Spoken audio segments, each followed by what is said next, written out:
thank you guys for coming to our second round of Q&A here. And joining us this time is Rafael. Hello. Rafael, do you want to say who you are for everybody here? Oh, sure. I'm Rafael Langoni. I am the very lucky composer slash audio designer slash audio lead for Sanctuary. For Sanctuary, no, sorry, I was talking about Sanctuary for Stone Story. They like start in the same letter and end in the same letter. And I've known Gabriel for 4 years or something. The second I saw the game on Facebook or something, I knew I had to make the score for it. Um, I guess the black and white and all the space inspires me in a way that other things don't. And Mhm. I thought it was my chance to realize this concept of chiptune electronic music on a more derivative way that I'm actually using vintage equipment from way before the chiptune era to make those sounds. So it's all a very interesting Oh, experimentation. I actually look back at the stuff I made on the beginning of Stone Story, and it's very interesting on my compositional process to look back on it, and it's I don't know, it's somehow fascinating for me how I got to those sounds because I never employed the same equipment or the same logic to any of the sounds. Like every song Hmm. and the soundtrack came from a different source in a way. I've used like a modular system. I've used vintage synthesizers. I've recorded found sounds that I have around my studio. I've used the tape machine that I show in the video. I've used like this super modern Roly controller for multi-pressure expression or however they call it. And I've used a lot of spring reverb, which is basically sending an audio sino on a coil so that you have a straight sino that goes straight from point A to point B, and you have the reverb sino, which goes on a coil, and because of the coils it takes so much longer to get to the destination, and that's how you make sound like a bigger sound. So it's very interesting. Man. Okay, so you've got a lot. It's more than just sitting in front of your computer and generating synth sounds. Yeah, A lot more involved. I've actually made a point to never do that for this soundtrack. Like Really? Hmm. there's not one of the songs that has been made in the box, as we say it. Like when we work entirely within the confines of the computer, that's we call it in the box producing, and none of the Stone Story tracks have been made in the box. Hmm. Interesting. Yeah. Yeah, so it's kind of crazy like how you've developed that entire skill set because like I was reading through your bio and just seeing your entire just history and career of work. You've got stuff that goes well beyond game development. And it says so there was an interesting thing that I read in your bio where it says that you showed an aptitude for musical glasses at the age of 5, and within a few years you acquired perfect pitch and the ability to improvise, and you've been making music ever since. So, what kind of environment did you grow up in that allowed you to explore and expand your music into theater, film, video games, and a bunch of different areas of entertainment? Yeah, I have this theory that talent does not exist. I usually tend to think that there are several processes that are inherent to every person's development. In my case, I was lucky to begin very early, and that's to what I attribute the ease I work with music, which is both a blessing and a curse because I can't listen to music without categorizing it. Seriously, I can't listen to any song by like in face value. I would say it's impossible for me to hear any musical sound and not put it in a box in a way. So because I Hmm. began very early, I have this ease of working with music, which I think it's analog to how people learn to read and write very early on. And I'm sure like lots of people that started early also have the same story. Uh, but when you listen to music and you automatically, I don't know, file it on the right binders on your mind, I guess. Like Hmm. every note, you understand what's happening. And that's only from beginning early, in my opinion. You tend to have an easier access to different genres and different ways of production. I find it very easy to adapt to new medias and whatnot. So Hmm. that's how. I didn't grow up in any particularly musical background. I don't know. All my family is made of somewhat musicians in a way, but it wasn't like my house was full of musicians all the time. Uh, I just had like a normal childhood in Brazil. Brazil is quite a musical place in a way. It was in the 90s though, so in the 90s in Brazil were terrible in terms of music. Like we had like the worst decade of music being produced in Brazil, I guess. That's when I was there. Yeah. Now, You all right, also well, got Gabriel, you screwed. can input on this. What makes it the worst decade in music for Brazil? We were fresh out of the 80s, and people were just like enamored with those really bad keyboards with. Uh, no, I'm serious. I'm serious because here's the thing: the keyboards in the '80s were synthesizers, right? They were making original sounds, and from the '80s to the '90s, they began to make digital synthesizers, which were employed to simulate digitally a sound that wasn't the sound of the keyboard itself. So, so with a typical 90s keyboard, you can make like a piano sound, electric piano sound, harpsichord, organ, marimba, you name it.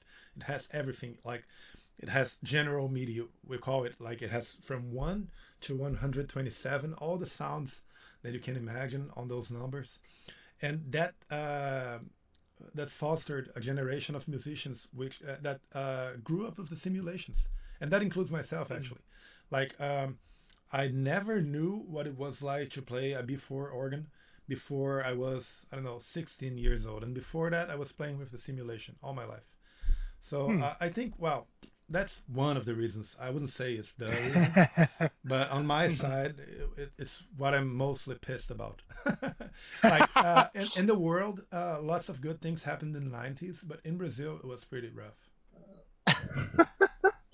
Well, looks like you came out for the better, hopefully. Yeah, yeah, But yeah, I kind of want to roll back to this point that you brought up earlier, where you're talking about how you're switching between different mediums, yeah. and making music for those different mediums. So what did you change about how you work for sound design in video games compared to these other mediums? Are there any peculiarities, particularly with how you collaborate with game designers to develop a feel or mood for the gameplay? Uh, you know what? My original intention with composing music was actually for video games. Hmm. That was the plan A, in a way. I was destined to be a pianist. I was like everybody thought I would have to be a concert pianist, and that involved a lot of practice. That involved like 3, 4 hours, 5, 6 of daily practice, and I totally wasn't ready for that. When I was 13 Hmm. years old, 14 years old, I was in I was in a sort of personal conflict with myself because I knew I had to study more if I were to be anyone in the classical music world. But I didn't want to. I thought it was just like solitary punishment, and I didn't want to just sit on the piano and work on those tunes for such a long time. I did want to, however, improvise on the piano. That's what I did. Like usually when I was studying, I would like fake what I had to do, and most of the time I would just like play anything that came to my mind. It was my thing. I would sit in the Hmm. piano and improvise and play stuff that I remembered, play stuff that I was composing on the fly. So Hmm. when I was 14 years old, I was playing Final Fantasy VII, and I was like, "Wow, this is good music." And I thought maybe I can like. I really like playing video games. I really like improvising music, so maybe I can do both things at once.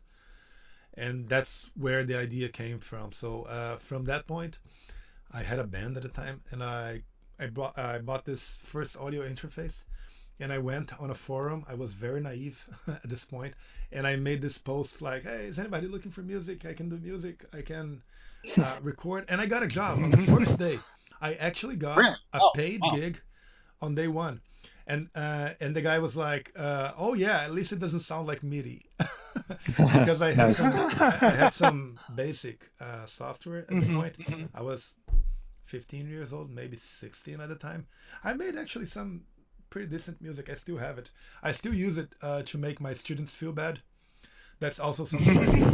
Mhm, I like to share my experience with people that are starting up, and mhm, it's something that I take great pleasure on. I think by teaching people, you actually learn more than you teach. mhm. I realize my processes. I understand better myself when I teach my stuff to people. So it's a thing. But did I answer your question? I'm sorry. I mean, yes, and it kind of leads into more questions, really, just because with game design specifically, it's very iterative in terms of developing mechanics until it feels good for the player. Yeah. So specifically for game design, this typically involves the work of a lot of testers and people giving feedback. So do you iterate? Like, what is iteration for sound design? Like, how do you know when something sounds good? And like, is that different a different process when you're making like music and sound effects for games? Um, well, I have an interesting story about that. I was really big into role playing games by the time I was 14, Hmm. 15. I was a very hardcore GURPS game master. I don't know if you know this game. It's a very, Oh, tabletop. Okay, yeah, it's pretty obscure. It's Oh yeah, it's I not, played GURPS. yeah, it's not obscure, but it's not mainstream, I'd it, say. it's out there. Yeah, yeah. So I had this group of people that I had the same group of people since I was 7 years old or so. We played together every weekend, and I used to make music for the game. So I would plan out the game. I would make like all the scenes and Hmm. all the player choices, what they Oh, would lead cool. to, and I would make music for each scene. So that led me to having actually a good practice of what would work Hmm. on the. I mean, to make people tense, to make people afraid, to make people suspenseful, Right, to right, make right. people relaxed. So that stemmed out to theater. I did some theater stuff, and I realized, in a way, I don't know. Back then, I still had a lot to learn. I still have a lot to learn because, in the end, you don't have to be as much as a composer to make a soundtrack. You have to be more of a dramatist. You know, Mm-hmm, you have to manipulate music in a way that it reminds people of things. It makes people associate um, what they're hearing with something they lived in the past. It's not yeah. about doing your music. It's not about making your print in the world. It's not about self-expression as much as it's about expressing whatever the listener has to feel. So when you make soundtrack music, and that's true for every medium I've worked with, you actually work with the cultural references of whoever's listening to, not yours. So that's the Mm. secret, I guess. And I don't think it changes a lot. I don't know. Maybe for every different thing I do, I choose a different set of weapons, I'd say. I choose, I don't know, for I'm doing a TV drama now, and it's all based on piano, acoustic piano, and violins and orchestra sounds, and it's all acoustic. There's no electronic music involved whatsoever. And I like to delineate what I have to work with and set boundaries so that even though I'm making lots of different projects often at the same time, I have like this rules to go by. Uh, just as in Stone Story, I had this rule not to make everything in the box. So yeah, Hmm. that's how I go about it. Yeah, so it's really interesting how you bring up this idea of as a sound designer you want to be kind of a dramatist, right? And you're cultivating this emotional evocative experience in the player. and trying to tap into that cultural context and that cultural knowledge like we talked about. So with Stone Stories specifically, like what were those anchor points that you based your music around, and like how did that process go? Like did Gabriel say, all right, this is what I have in mind for these scenes and the game as a whole? And did you kind of just stick with that, or did that evolve as you iterated through the sounds and tracks? The beautiful thing about making music for our generation, I think, is that we have a pool of shared knowledge that's very deep. Like everybody Hmm. here shares this group of influences that comes from the start of video game music, and we have this very emotional, nostalgic connection to each other. Like we can listen to the same things and communicate. Like I would say, video game music is a very universal means of expression. In this day and age, you can Hmm. Hmm. communicate to a lot of people making video game music, and I guess that's what it is. Gabriel never really gave me too much direction on what he wanted, because we already had so much set up between ourselves and what we wanted Stone Stories soundtrack to be. I guess Gabriel wanted me to do my best work, and that's why he let me free. Yeah, seriously, Okay. because Huh. he didn't want to set any boundaries for me. I did that myself with the whole rules thing. But I guess Gabriel had like this confidence in me from the start. I have always been a very confident person. Like my mom really Nice. trained me uh, um, uh, when I was young, because of the whole wizard, not seven child thing that I skipped a few years in school. I was already young, so I was very bullied in school. Like it was terrible. So every time I came back to my house, my mom would cheer me up and train me to believe I was excellent and confident and intelligent and everything. And this I took throughout my life. I always think I'm on top of everything, so that helped, I guess.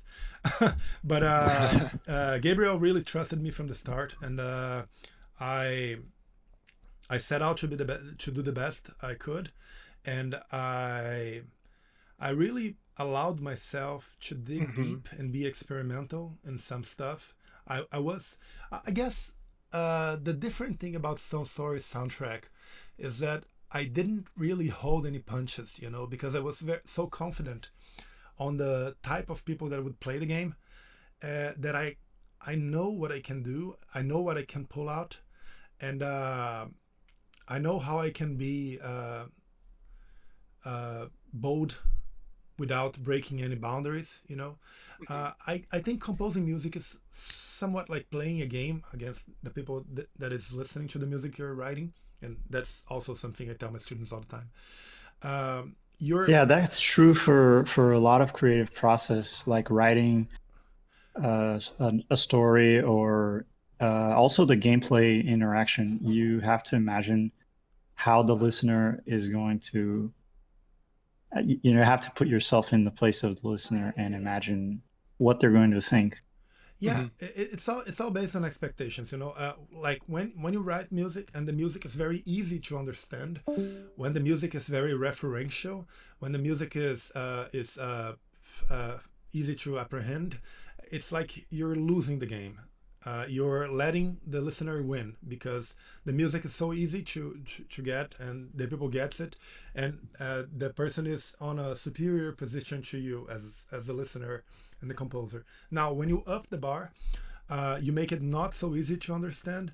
You're in a more Hmm. balanced game. You're dealing with expectations. You're surprising the person at times.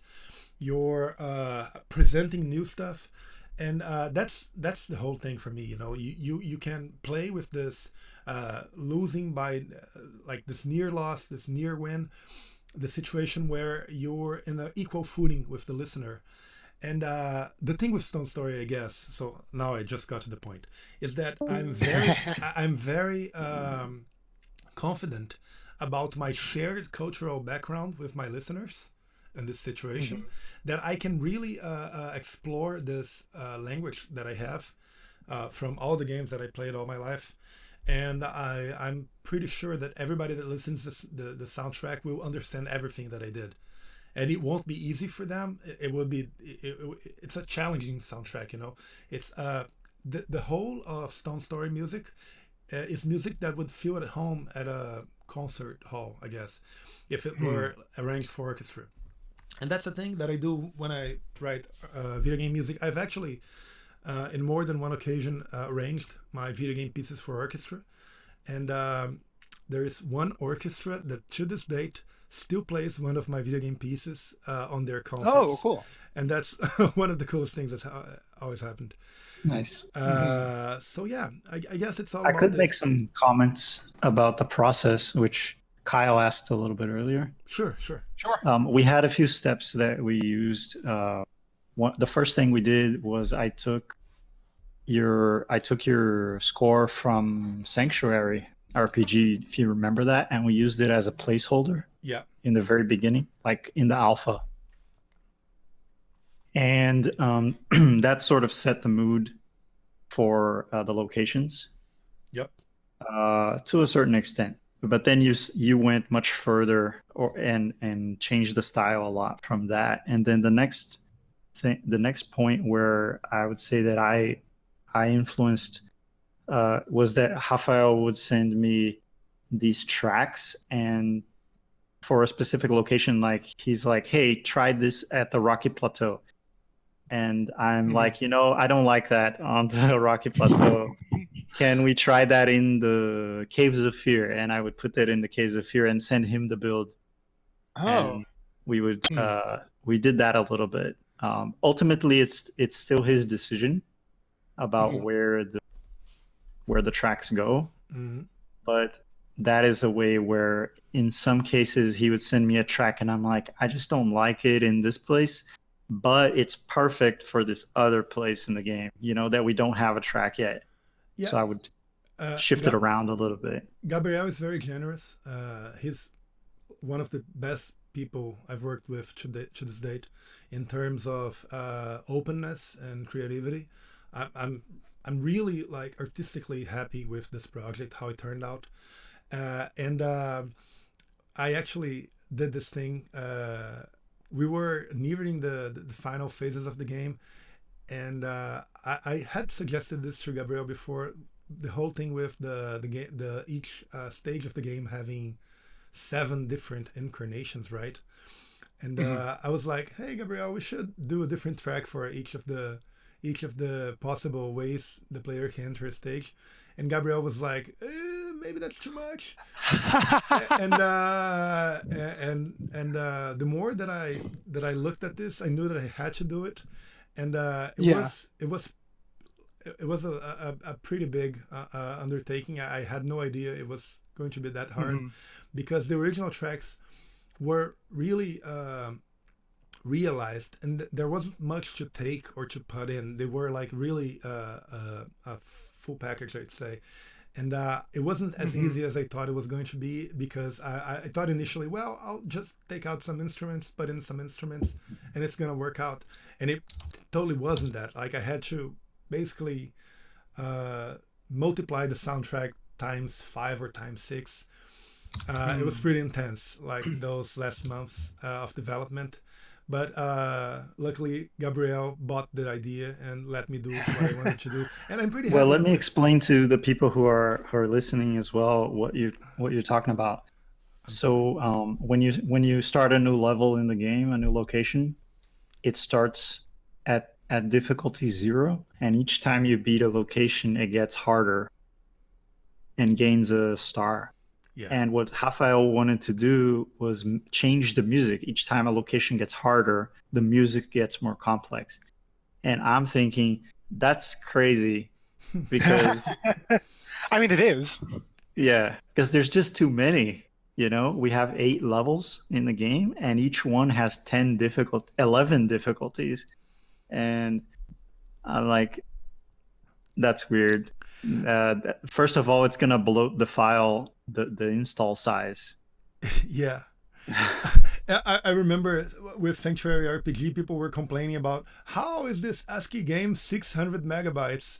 I was like, it's the music, man, it's the music, and the music's all chiptune. How is it 600 megabytes? I was like, it's very high definition chiptune. Anyway, Maybe we could get to some of the questions from the people oh and sure. then um, circle back. yeah. Some people have been posting some stuff So, here. 16 inches asked about the style of the music in the game. So, Rafael, how would you explain the style of the music in Stone Story? That's a beautiful question. I would say it's post chiptune. Wow! Oh my god!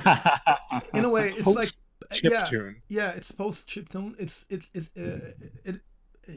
what happens after chiptune has gotten to all its cultural consequences, I guess, because chiptune has done its original phase where the technical limitations of the games would dictate what was possible and what wasn't possible. And actually, it was interesting because back at the time, people were trying to transcend the limitations of chiptune, right? Hmm. They were trying to make the hardware do what it couldn't do musically. So that was Oh, phase one. yeah. Yeah, that And was there's voices. People did like speech with chiptune. yeah, Hmm. it was insane. Like people did all kinds of wonderful technological things back at the time. It was very prolific and like especially the Nintendo original Nintendo soundtracks. People did amazing things back then with the hardware. Anyway, so a few years ago there was a revival of the chiptune style. Like everybody started to simulate the limitations again, right? They started to make music as if it was for a chiptune platform, and even I did it. And I think what I'm calling post chiptune is going past this phase of simulating the limitations and trying to use the style for what it was aesthetically, but with no limitations. So I'm using a triangle wave. If I were to do classical chiptune, I would like go for a Nintendo simulation of a triangle wave. It's a pure sino, almost a pure sino. But nowadays, if I'm going for a triangle wave, I'm going to do it on a Minimoog, which is like beautiful synthesizer from the 70s. Has this really complex tone. It's a living machine. It's uh, it's just like a beautiful thing. And then I'm going to process it, and I'm going to use a lot of gear to make it sound huge and or make it sound terrible. Um, uh, in the Stone Story, I use a lot of noise and glitch and audio problems. I'd say as part of the aesthetic. Hmm. I really like to mangle the sounds, and that's also in a way analog to what chiptune is in a way. I mean, I'm just doing a different kind of damage to the sound. So yeah, so that's I guess my explanation for what the style is Hmm. post chiptune. I would like to comment that that is actually interesting related to the visual style of the game, Yeah, which is ASCII art, but without the limitations. It's true to the style in a certain way, but we can go beyond ASCII with some Unicode symbols when they make sense to do so. Hmm. Hmm. yeah, I But still, guess. obviously taking inspiration. And we can add special effects like camera shake, particles, things that just weren't possible back in on DOS or something. Hmm. Yeah, I think that's what's beautiful about it. That's I like to make this kind of music for this kind of game because it all makes so much sense in my mind. Hmm. Hmm. Yeah, so it's interesting how you've talked about all of these weird tricks to, like you said, go beyond what people kind of expect out of chiptunes. And it's interesting how, bringing it back to an earlier point where you're talking about the shared common cultural experience and knowledge that we all have. Like everybody's grown up with these 8-bit games, and then everybody has gone through, the indie revival where you have games like Hyperlight Drifter and Fez that are running off of those old chiptune style of music. What would you say, like aside from chiptunes, what here actually has a very relevant question. Like, what has inspired the musical style of Stone Story beyond chiptunes? Uh, so just to develop on what you've said regarding Hyperlight Drifter and Faz, um, I think Disaster Piece, which is the artist for both of those soundtracks, has pretty much the same take as I do on chiptune. He's not using chiptune as it's supposed to sound. He also develops on the sound on a quite fantastic way, I think. It's closer to the original sound because he uses a lot of pure signals for his compositions. I'm sorry, I didn't explain this in the best way, but it's in a way it's part of what I would describe as post chiptune as well. I would say there are lots of games that use actual chiptune music, like Shovel Knight, for instance, Okay, that yeah, are yeah. actual chiptune, like hardcore. He even wrote it on a tracker. And I've done some games that are also part of this limitation. I've done a Brazilian game a year ago, and I got this dude that would write on trackers, so it was pretty legit. But just to answer the question on the influences, there are several, and I used the platform of this common culture to be able to do this. But for instance, the tempo level, which is I think one of the favorites of Gabriel, has this Indonesian gamelan thing going on, and that's from some that's pretty new to a lot of people. The kind of sounds that you listen to on it, and I think the most popular Indonesian music reference that people would have is on the soundtrack of Spirited Away, on which they use this kind of music for the theme of No Face. Anyway, I use this for the tempo. I use those sounds. It's called gamelan music, and it's like the little bells that you listen to. But I'm able to use those sounds and not be very foreign to whoever's listening because the kind of rhythmic scheme I use for the tempo level is very tense, and the fact that Right. it's a foreign sound, it also adds to the atmosphere of something bizarre that's going on. I guess there are several influences. I can't really pinpoint them like I can the tempo. I would have to Hmm. like review the music one by one and try to figure out what's happening. But mostly it's about this. It's about this shared culture and what have Hmm. what all of us have played in the past, and what we can use to talk between ourselves in a musical way. Yeah. Yeah. Yeah, So sometimes you have an influence and you don't even realize it, right? Yeah, mhm. Uh, it's actually hard. Self-analysis is tough, especially for me.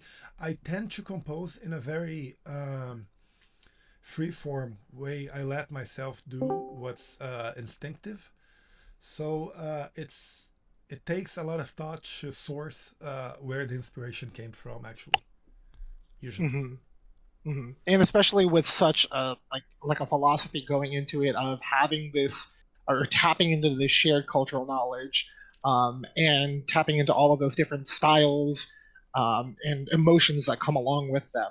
So yes, you kind of you had your work cut out for you, and the whole concept of progression embodies so many aspects of Stone Story. And you talked about how the music does a great job of reflecting that, but you also talked about how difficult it was and challenging. Like the especially since you're trying to hit so many different hallmarks and cultural contexts. What was I guess the real challenge at creating those different progression checks? What I assume it's more than just toggling layers of instrumentation on and off.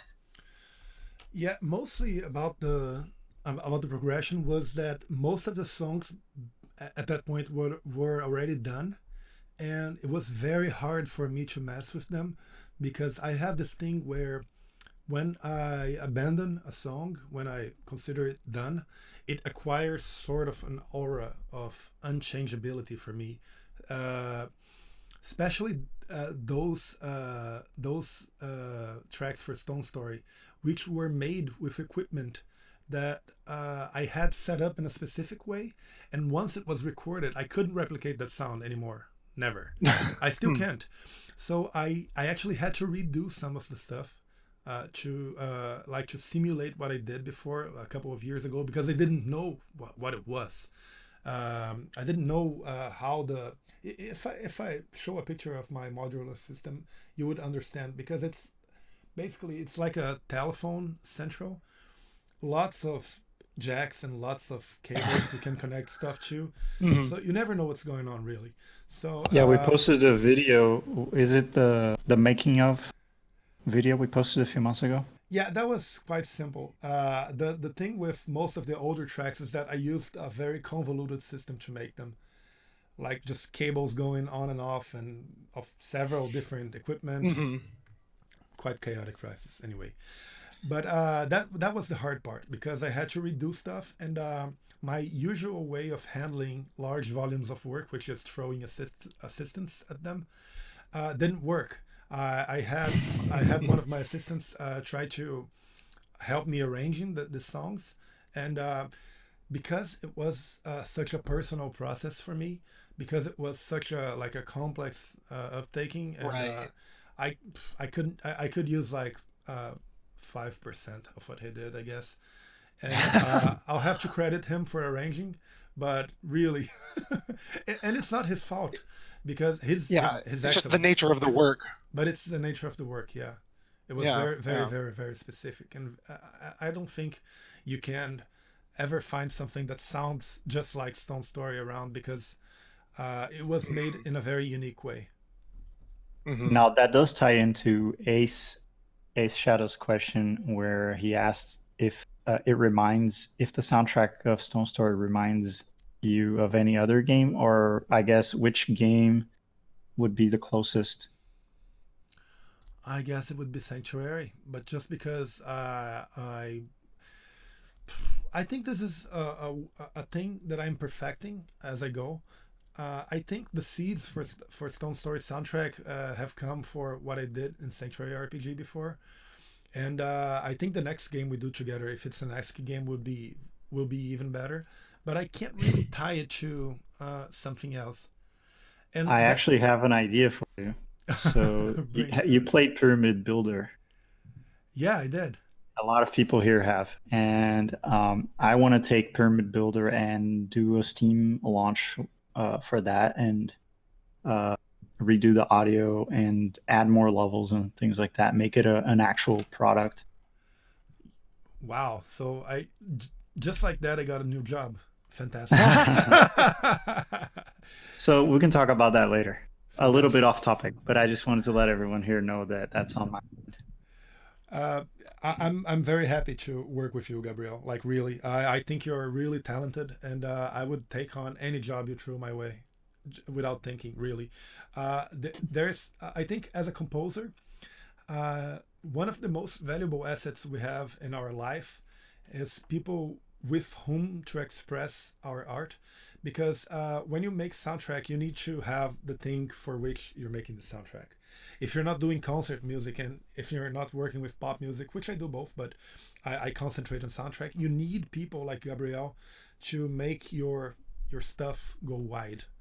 So I hope Stone Story is the beginning of like a very long period of collaborating, because it's very rare to find someone whose work you really endorse artistically. And Gabriel is like a person that's always surprising me with better and more complex and interesting things.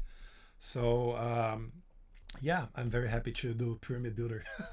Let's go for Thanks. Let's do it. But no, it's really cool. Especially 2020. so yeah. there you go. Got that on your calendars. But it's really interesting hearing how like this whole idea of collaboration, right? And how you have so much room to just experiment and kind of try crazy things out, stuff that might not even work, but you just try it anyways, and it ends up working like, better than you might have even hoped. Um, so we're you talk about a lot of the successes for it, right? And like how it all lines up perfectly for the way you want to express yourself musically and how that fits into the vision of the game and the feel and the aesthetic of it. But this ties into Romeo's question that they've just asked. But were there any challenges synchronizing soundtracks to cues in the game, or is it pretty straightforward in order to like just in terms of what the player's seeing and what they're hearing? There are a few scenes in Stone Story that were done like a movie. That means we had captured video from Stone Story and I scored it like I would score, say, a film. And Mm-hmm. but most of the music in Stone Story is actually loops, and Mm-hmm. they don't synchronize to the action in any way. But that's how it is. That's how this kind of game usually goes. Yeah. So I think the beautiful thing about this is that when you get to the part that the music goes with the scene, it's pretty dramatic because you're not expecting it to go that way. So I think it's just like it's beautiful revelations, beautiful moments we have in Stone Story when the person is playing for the first time, and I think uh, it's interesting to talk of it this way, but there is some amount of cinematography to what Gabriel did in some scenes, like the river crossing. It's poetic. It's art on its own way. I mean, I would watch this in a dissociated way from the game, and I would still think it's beautiful. So I actually did this kind of also sprach Zarathustra thing on that scene when there's the reveal of the door, and I think it's a powerful emotional moment because you got to reward the player for spending time of their lives. I mean, we have Mm-hmm. in this time and age we have so little time for everything, so it's nice to reward the player with just like this moments of beauty that is Yeah, that's synchronized. an important part of the game design, where Stone Story is a game that sometimes makes you wait and have patience, and it exercises something that people are maybe not used to, being patient in this Mm-hmm. day and age. And when you do that, you're rewarded, like Raphael said, you're rewarded with a beautiful cinematic and an awesome soundtrack. Thank you. Mm-hmm. So yeah, that's basically it. There were no difficulties on syncing it because I had the video on my workstation. I was actually looking at it while I was making the music. So we have ways to make that work with little effort. So yeah, and it's very rewarding to do it that way because it's a full impact of the dramaticity of the music on the game. Yeah. Mm-hmm. Mm-hmm. Yeah. So it's interesting how that you're talking about like the music as it fits into these larger, more sweeping moments. But there are also all of these like smaller sound bits, like when you're opening chests or when you're at the cauldron, and stuff like that. So are those like comparatively easier to iterate through? Do you just think about like, oh, is it a lot easier in the sense that, oh, I just know I need a sound for this and this sounds good. I'll pop that in there. Yeah.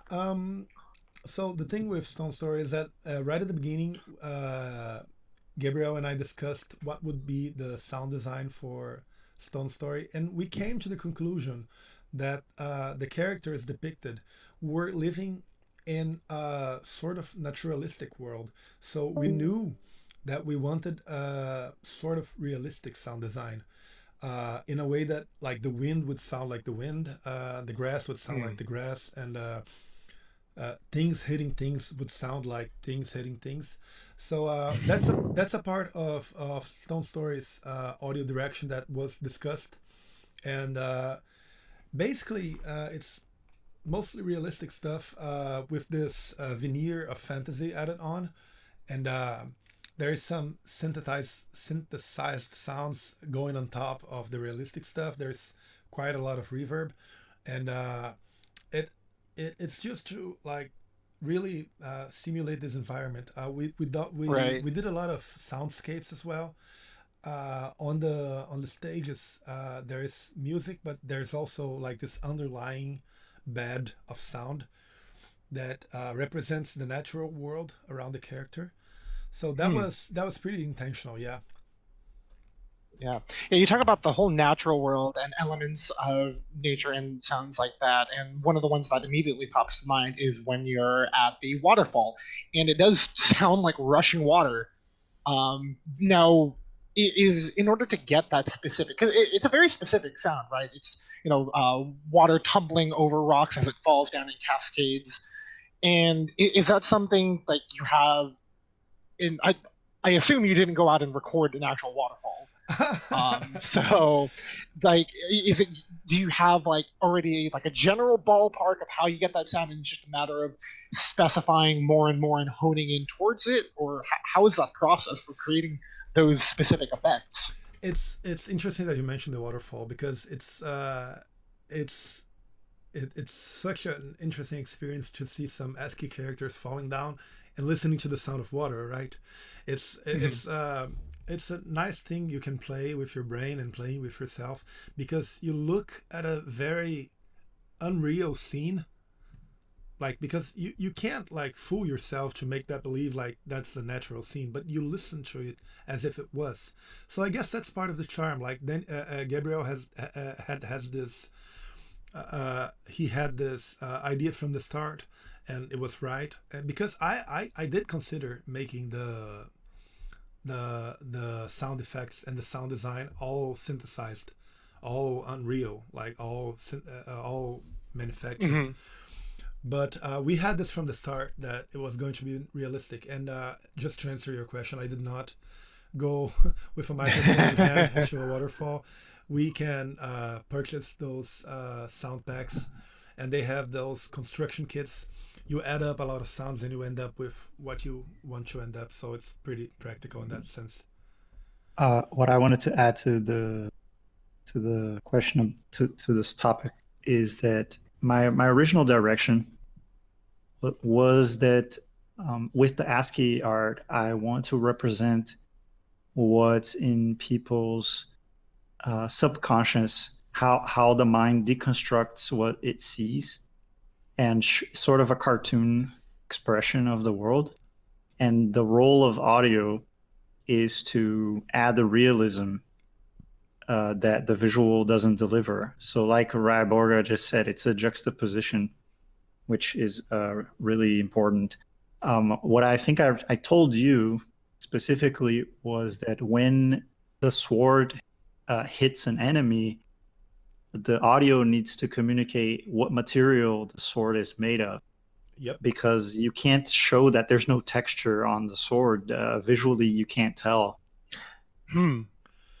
Yeah, But and is the thing wood or is the thing metal? You know, what are these things made of?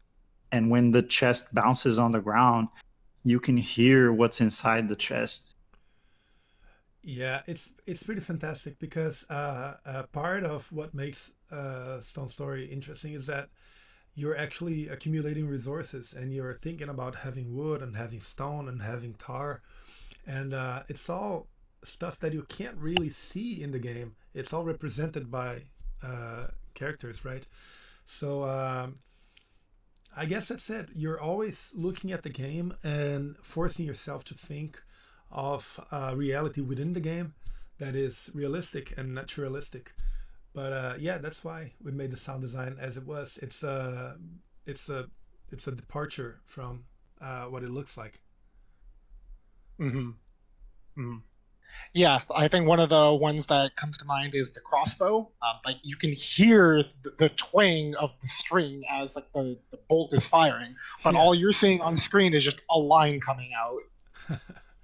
But it gives a very distinct image, and sensation of like, oh yes, this is a crossbow or this is a waterfall, and all of those, like you said, like naturalistic and yeah, that interesting juxtaposition of you're not like it's super minimal, incredibly minimalistic, but there's such a depth and fullness to it that it immediately conjures that kind of just association. Yep. Yeah, the audio provides the context for a lot of the visuals, which would otherwise be difficult to understand. So would you say like then it's I guess it's necessary then for this kind of aesthetic? It's not necessary, but it makes some things easier. It helps not to break the immersion. It helps keep the immersion because I show you something and you're like, yes, that's a crossbow, Mhm. and you It's can tell what the crossbow is made of. luckily Gabriel's images are very evocative and beautiful, and I don't think too much of the game will be lost when people play it on mobile and not necessarily listen to the soundscapes and the music as much as I would like them to. But I guess the main function of the audio is to add this layer of gravity to whatever is happening, add this layer of emotion and tension and realism, I guess, at this point, to the images, because it's Gabriel's art is. Uh, yeah, people have pointed me to other ASCII artists that have made scenes and stuff, but I really think I haven't seen any ASCII art that looks as good as Gabriel's. I really, maybe I haven't researched deep enough. I don't know, but I just get this sense of profundity and perspective, and it's all so well made. And he's also the programmer, and it makes me pretty surprised in how much this guy can do. But Mhm. I think it's really beautiful, and it stands for itself. I won't lie. I won't say it needs the music. I don't think it does. I think Gabriel's game stands for itself without any sound if it needed to. But I think the all the audio's function is really to add this layers of gravity and realism, and try to draw the player in even more. Mhm. Mhm. Now, I will say or ask, were there any things that you kind of wish had made it in, or is pretty much everything that you wanted designed or made for the game is already in there? In terms of music, Yeah, in terms of music, audio pieces, or any sort of other random bits. I'm pretty satisfied with what we did. It's Uh, all in there. I think I might still iterate on some of the music, especially like the final boss. I might update it a bit. But as I said, when I leave when I send Gabriel the files, they acquire this aura of absolute uh, untouchable characteristic that I immediately Nice. forget how I got to that point. It all like because when you were working on a song, you see the elements that make it up on the screen, right? You see it all in front of your eyes. But after you export it and you give it a few days, you listen to it and you're like, wow, how did I get to that point? This is amazing. Because I can't really remember. I think it has to do with just having I had a daughter recently. She has 7 months son, and my memory is terrible because we can't get any sleep now.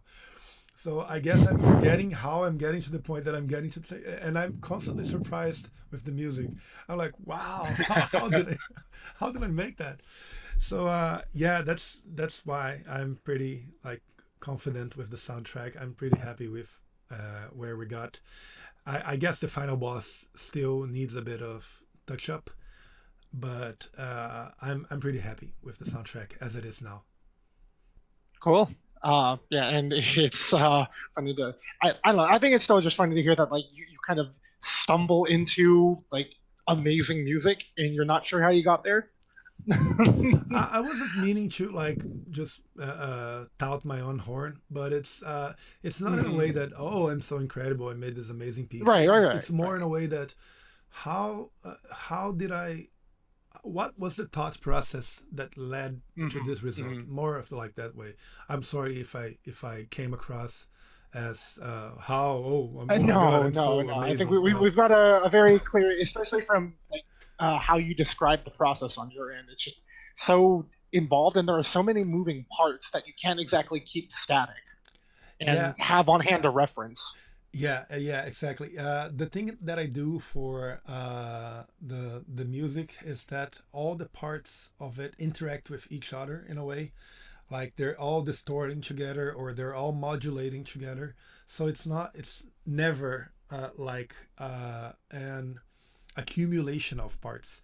It's more of an Right. engine that runs with different parts, and they're all affecting each other. So yeah, Yeah, on that. Oh, sorry. Go no, ahead. no, no. You can go on. Well, I was just going to say that on that idea that these tracks aren't an accumulation.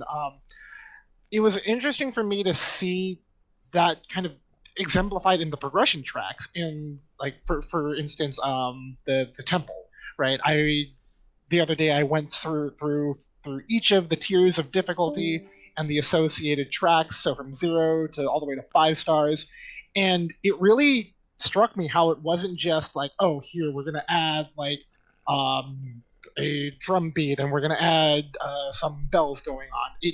Every track is actually different, and there's a common thread between all of them thematically, of course, but it's not as if, like I mentioned earlier, it's not just simply tying or turning on and off layers of instrumentation. Yeah, that was what I expected it to be. I went into this project of making a track for each phase of the zone, thinking it was going to be easy. Like I'm going to suppress instruments and put in instruments, but it wasn't possible. So it turned out to be a lot more work than I initially thought it was going to be. For the temple, especially, as I was sending the tracks to Gabriel, he was very excited about how they were sounding like. So I was like, oh man, I really gotta go for it and do this very nicely. So I love the temple because first of all, the temple, I feel that on the art side, on the visual side, it's the culmination of all the techniques that I developed over 5 years. It really is visually and in the animation, and there's perspective and there's shadows even, right? So it really does combine everything I learned, and then I guess what Rafael has learned as well during this process. yep. The reason I really like the temple is the 0 star version of it. The first, the very first track is just so perfect. You have the NPC encounter at the start, and then Mm-hmm. when you exit the NPC encounter, it plays the track, and the emotion was just perfect. It was the right emotion that I needed for that level. Mm-hmm. It's interesting because it comes after the Icy Ridge, which is really full of action and full of complexity. And Tempo 0 stars is probably the track that has the least amount of action. It's just this ominous feeling of dread. For the first time, and it's like it got serious. Like at this point, Mm-hmm. the soundtrack acquires a much more suspenseful and dramatic turn. Right. But it's cool seeing it evolve until the point where you're at the 5 stars and like the highest tiers of difficulty, and it's just this huge, bombastic, overwhelming track. Yeah, And it's so cool to see it develop like that. and then when I had to go from that to Nagaraja, I was like, how can I, how can I make this even harder? And I was like, oh, of course, a choir. That's how we do it. Yeah. Yeah. Um, no, it's cool seeing it all come together and seeing how you're approaching it, but also intermingling it with Gabriel's vision for how the game experience should be for the player. Um, Now, were there any other questions? Kind of circling this back to, because it is a Q&A. If there are any other questions that people here in the chat did have, feel free to ask while we I, have both I have a Raphael and question. Gabriel. Oh, there we go. I think this interview wouldn't be complete if you didn't talk about your experience working on soap operas and how you got into that industry. What was, Soap operas. yeah. Huh. Yeah, yeah, okay. So when you say soap opera, people usually think of the Mexican variety, which is very like out there and dramatic and stuff. I've tried to use TV drama to describe it lately because our quality of production has risen considerably on the last 10 years or so. And I work with for this really big media conglomerate called TV Global. Like anybody that's from Brazil and neighboring countries would know about this.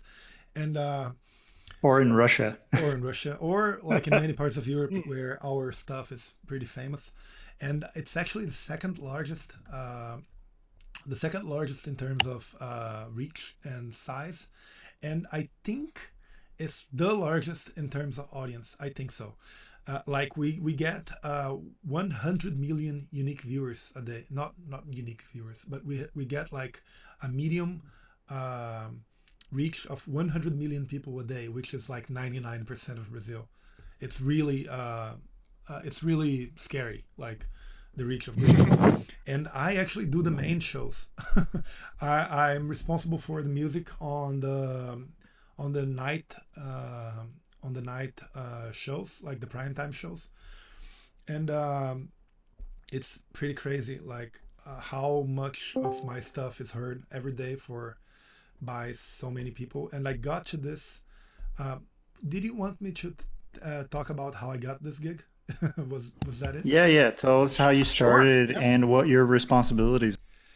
I started by I'm sorry. When it was 2010. I saw this flyer for this music course on writing music for media in general, and some of the teachers were people that were involved in this, and I got in and I started being friends with some of the teachers. And I had this opportunity to study in the U.S. On the following year. And when I came back, I was pretty trained on writing for orchestra, and the TV was renewing the people that were working for it because the era of keyboards was over, and people were wanting to listen to realistic live sounds, not realistic, but actually live sounds playing by real musicians. And that's where I came in, because I was the person that had the background of using the keyboards to simulate everything, and I also was the person that had the classical training to write for orchestra. And I got in the TV station as a maestro, which is really a bad term for what I do. But I'm actually the reference because all the old guys were fired because they couldn't function without like a really large budget for recording live musicians, whereas I could uh, fill the space with computers and live musicians where needed. Right. So that's how I came to work for this. And it's surprisingly artistic, you know. I'm super happy with it, um, because I get to make good music for this really large audience, like really insanely large audience. And I get to actually do what I think is right, you know, because this is bad PR for me, but the directors of those shows are so busy with everything that's happening that they really don't think too much about the music. So I have pretty much total freedom to do what I want, and Huh. yeah, it's insane. So I'm doing show after show, and I'm always trying to make something different for the people, make music for the people, and like to bring different things to their households. Because really, it's people get home in Brazil and they turn on the TV to Global, and they listen to all the stuff we're making, and it's crazy because like all the important people in Brazil are also listening to what you're making. I've like we have some musical people that are important to us, like you know Milton Nascimento, Gabriel. And Yeah. I heard from his producer that he listened to all the stuff we made for the soap operas and he loved it. And I was like, oh man, I need to make really good music for Milton Nascimento to listen to. It's insane. It's insane. It's really Yeah, he's a famous musician. in the world in general, but especially in Brazil. So it's pretty overwhelming when I stop to think of it, because Hmm. it's like Brazil is a huge country and very populous, and everybody watches this particular TV channel. It's what there is. So yeah, we have this responsibility of making good music for all these people. Hmm. Yeah, Man, yeah, and it's not necessary. I mean, but people turn it on, to have like, to watch it, right? And you have all of this freedom to, create whatever music that you think basically what you want to make, and what you would like to hear and what you think other people would like to hear. So whether or not they're actually deliberately tuning in, like, people will hear it, and people recognize like enjoyable music when they hear it. yeah, I would say Um, so. I would say so, and yeah. I also think there's this kind of composer mission that I heard on the very first day that I got into a composition course in university. That the the the mission of the person who's making music, the composer's mission, is to make people uh, enjoy their lives more by having a deeper relationship with music, right?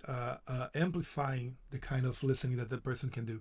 So I consider myself tied to that obligation to always be on the lookout for opportunities to make people listen to different stuff, to widen their musical horizons, and to allow people to listen to stuff they wouldn't normally listen to, you know.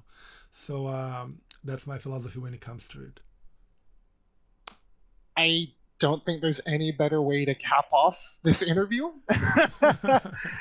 Just because that's such like a good encapsulation of, obviously, your work, but just your work in Stone Story specifically. Just because after everything we've talked about, how you approach the project, how you approach the experience for the player, it's familiar but different and uniquely innovative in terms of how people engage with music and experience it as an experience.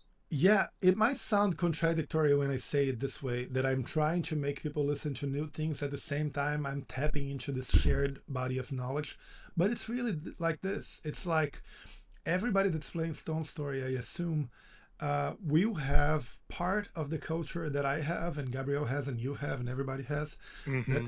because you don't really get to Stone Story as your first game in your life. Like it's very rare to imagine that Yeah, yeah. situation, and it's likely that if you look into playing Stone Story, it's because the fact that the graphics are in ASCII means something to you, I guess. Maybe not, Mm-hmm. but maybe yes. And I would say, so this person that is going to play Stone Story has lived throughout decades of video game music that are meaningful to us. So I'm able to tap into that vantage I have. Like it's like talking to old friends. You have so much things to. You can tell them new things, but they'll have enough in common with you to care about it, right? It's not like you're showing strangers pictures of you traveling. It's like you're showing friends, people of you traveling, and they have this connection with you, Mm-hmm. and they're happy for you to be in that place, and you're sharing stuff with them about that place.